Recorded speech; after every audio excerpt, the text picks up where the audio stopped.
31 अक्टूबर 1984, एक ऐसा दिन जो भारत की यादों में हमेशा के लिए दर्ज हो गया। खून और विश्वासघात से सना हुआ दिन। भारत की आयरन लेडी प्रधानमंत्री इंदिरा गांधी की हत्या कर दी गई। उनके ही सिख बॉडीगार्ड्स बेअंत सिंह और सतवंत सिंह ने उन्हें गोली मार दी। पूरा देश सदमे में डूब गया। बदले की फुसफुसाहटें हवा में गूंजने लगी। दिल्ली पर एक जहरीला बादल मंडराने लगा। यह हत्या सिर्फ एक व्यक्तिगत त्रासदी नहीं थी, यह एक सोची समझी नरसंहार की चिता को जलाने वाली चिंगारी थी। सिख समुदाय के खिलाफ एक दंगा जिसे राजनीतिक स्वार्थ और सांप्रदायिक नफरत ने हवा दी। इंदिरा गांधी की मौत की खबर जंगल की आग की तरह फैल गई। शहर दहशत में आ गया। हवा में तनाव व्याप्त था। सिख बस्तियों पर एक स्पष्ट भय छा गया। उन्हें क्या पता था कि उनके सबसे बुरे सपने सच होने वाले हैं। इंदिरा गांधी की हत्या के बाद एक भयानक बयान पूरे भारत में गूंजा। उनके बेटे और राजनीतिक उत्तराधिकारी राजीव गांधी ने ऐसे शब्द कहे जो हमेशा के लिए उनकी विरासत पर दाग लगा देंगे। जब कोई बड़ा पेड़ गिरता है, उन्होंने कहा, तो धरती कांपती है। इसका मतलब साफ था, पेड़ इंदिरा गांधी थी, धरती सिख समुदाय। संदेश स्पष्ट था, हिंसा उचित थी, अनिवार्य भी। राष्ट्रीय शोक के क्षण में कहे गए ये शब्द केवल असंवेदनशील नहीं थे, ये हथियार उठाने का आह्वान थे। उस भीगड़ के लिए एक संकेत थे जो अपने गुस्से को उतारने का बहाना ढूंढ रही थी। सत्ता में बैठे लोगों द्वारा बोए गए नफरत के जहरीले बीजों को पहले से ही पूर्वाग्रही लोगों के दिलों में उपजाऊ जमीन मिल गई। डर और संदेह का माहौल पैदा हो गया, जिससे पड़ोसी दुश्मन और दोस्त बैरी बन गए। हिंसा एक सोची समझी आंधी के गुस्से की तरह फूट पड़ी। भारत का दिल्ली नफरत की कढ़ाई बन गया।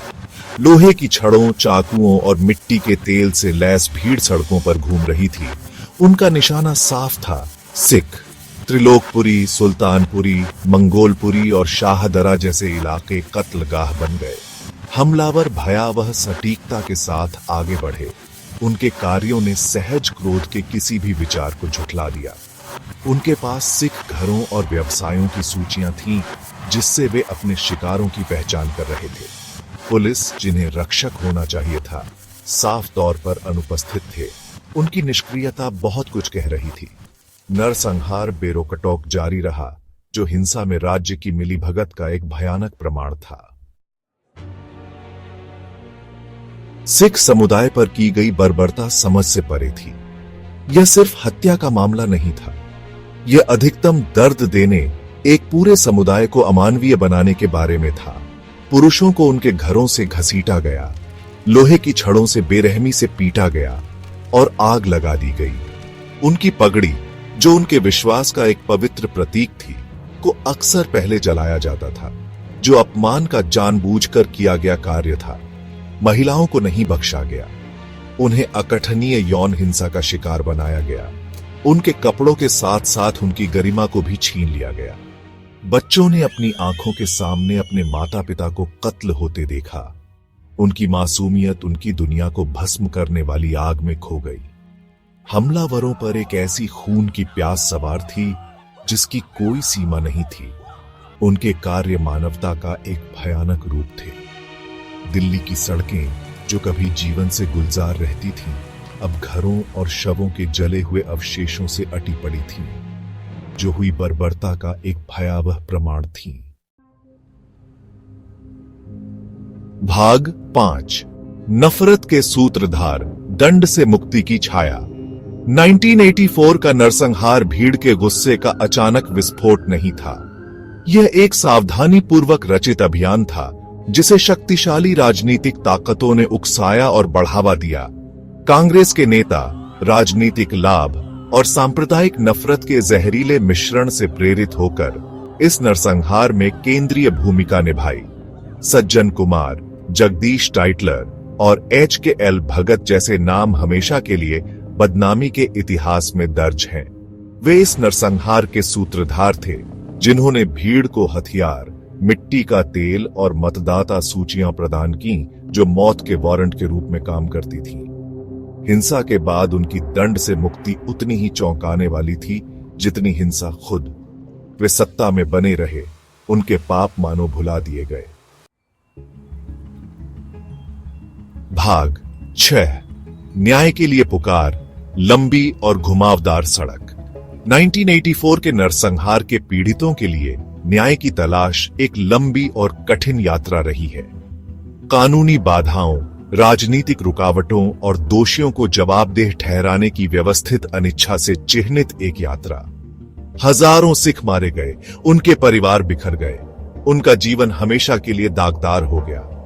फिर भी न्याय के पहिए बहुत धीमी गति से चले। भारी सबूतों के बावजूद दोष सिद्धि हासिल करना एक कठिन लड़ाई साबित हुई। गवाहों को धमकाया गया, सबूतों के साथ छेड़छाड़ की गई और मामलों को व्यवस्थित रूप से कमजोर किया गया। कुछ दोष सिद्धि जो हासिल हुई वे अक्सर नरसंहार के दशकों बाद आई। न्याय की लड़ाई मान्यता की लड़ाई बन गई, यह सुनिश्चित करने की लड़ाई कि 1984 की भयावहता को कभी भुलाया न जाए। भाग 7 1984 के निशान। नरसंहार से त्रस्त एक पीढ़ी। 1984 के नरसंहार के शारीरिक निशान भले ही मिट गए हों, लेकिन भावनात्मक और मनोवैज्ञानिक घाव गहरे हैं। एक पूरी पीढ़ी उस भयावह घटना की छाया में पली बढ़ी। उनका जीवन उस हिंसा से हमेशा के लिए बदल गया जो उन्होंने देखी या अनुभव की। कई लोगों ने माता पिता, भाई बहन और बच्चों को खो दिया। उनके परिवार भीड़ के गुस्से से बिखर गए। उस अनुभव का आघात उन्हें सताता रहता है। बुरे सपने, चिंता और गहरी असुरक्षा की भावना के रूप में प्रकट होता है। वे इतिहास के दोहराव के निरंतर भय के साथ जीते हैं, केवल अपने धर्म के लिए फिर से निशाना बनने के डर से। 1984 का नरसंहार केवल सिख समुदाय के खिलाफ अपराध नहीं था, यह मानवता के खिलाफ अपराध था। शांति की नाजुकता और अनियंत्रित नफरत के विनाशकारी परिणामों की एक कठोर याद। भाग 8 वैश्विक आक्रोश, राष्ट्रीय शर्म, दुनिया की प्रतिक्रिया। 1984 के सिख विरोधी नरसंहार ने दुनिया भर में सदमे की लहरें भेज दी। अंतर्राष्ट्रीय मानवाधिकार संगठनों ने हिंसा की निंदा की, इसे नरसंहार करार दिया। Amnesty international, human rights watch और संयुक्त राष्ट्र सभी ने एक स्वतंत्र जांच और पीड़ितों के लिए न्याय की मांग की। हालांकि भारत सरकार अंतर्राष्ट्रीय आक्रोश के प्रति काफी हद तक उदासीन रही। इनकार, भ्रम और हिंसा के पैमाने को कम करने का खुला प्रयास आधिकारिक प्रतिक्रिया की विशेषता थी।